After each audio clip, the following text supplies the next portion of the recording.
So the boats behind me were designed originally by a man named Ben Seaborn. He's a pretty famous guy, boat designer in Seattle, and he made some wonderfully fast boats. A good friend of mine has one of the Ben Seaborn boats at the Seattle Yacht Club. But the small ones that you see behind us, they're 26 feet long, are called Thunderbirds. There's a whole fleet of, I think someone told me there's 200 Thunderbirds around the Puget Sound now. It's a great family boat, pocket cruiser as they call it. And one of the two behind us, the one that's most outboard, was called originally Caveat, and it was built in 1963 in Seattle and brought to Port Townsend by Glenn Abraham and a friend of his named Jim Daubenberger. So that boat will be renamed Caveat when it's at the Wooden Boat Festival this year. It's built of plywood, and the original idea for those boats came about through Weyerhaeuser Paper Companies had a design competition. I don't remember the years, it's probably early 60s, and basically what they did was they had an overabundance of plywood, so they had a boat building competition, and Ben Seaborn's design won. Many people bought these boats. They can build them at home. They can cruise with them with their family. The folks who brought the 3 T-Birds to Port Townsend back in the early 60s did that. Some of them would hop in the boat and go up to San Juan's. So you can buy these now for $3,500 to $5,000 used. There are quite a few of them around the Sound, and we teach Learn to Sail on them. So our adult classes start at 18 years old and go up, and we take as many as 4 students per instructor on each of these 2 boats. And we're teaching year-round, but especially in the summer. So always from the beginning, the Wooden Boat Festival founders were really conscious of doing things green.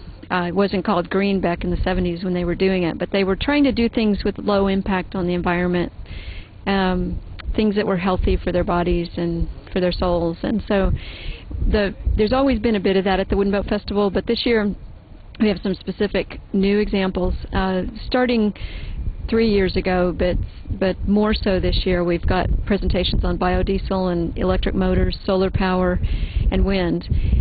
We also have products that have to do with, that are designed for boats that are lower emission, if it's an epoxy, like System 3, and that's actually based in Seattle, that's leading in the epoxy industry for their improvements in that product that's used to glue boats together, to glue wood together.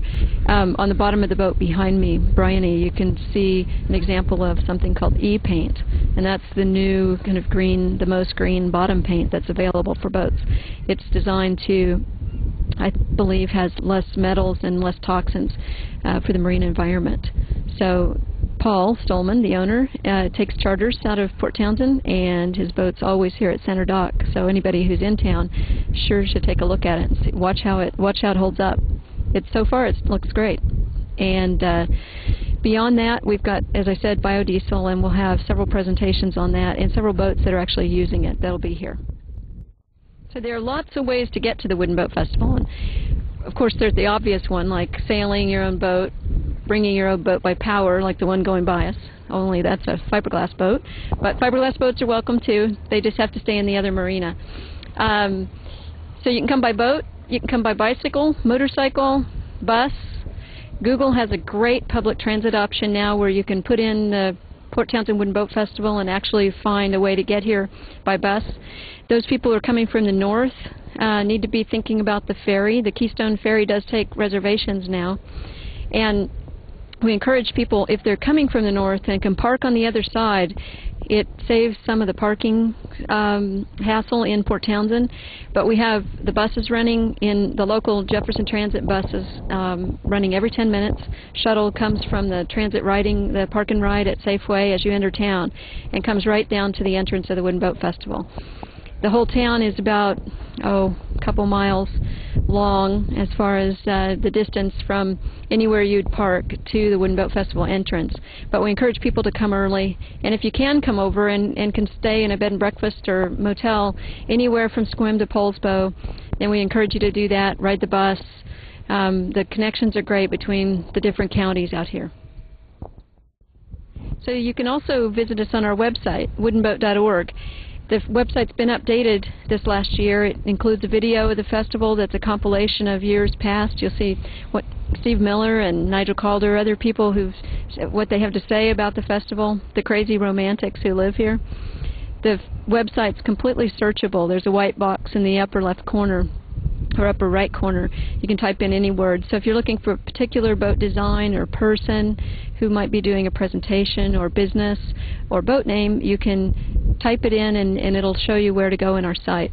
There's pretty clear directions how to get to festival information, regattas, our wooden boat chandlery, the programs that we fund at the Northwest Maritime Center, and the businesses who support us or who link to us all year. You'll also find the schedule of all the presentations and demonstrations, the races, all the on-the-water opportunities to go sailing on big boats or get in small boats. All those things are in the activities section of the website. Click on Festival and then go to Activities. So we hope to see you out here. This is Kaci Cronkhite at the Port Townsend Wooden Boat Festival, September 4th, 5th, 6th, and 7th. So come on over Thursday night. That's when the music and beer starts flowing and the boats come in. Friday morning starts ticket sales at 9 a.m. Meanwhile, if you're here the rest of the year, our offices are in Cupola House right behind me with the little patina top and the red flags flying.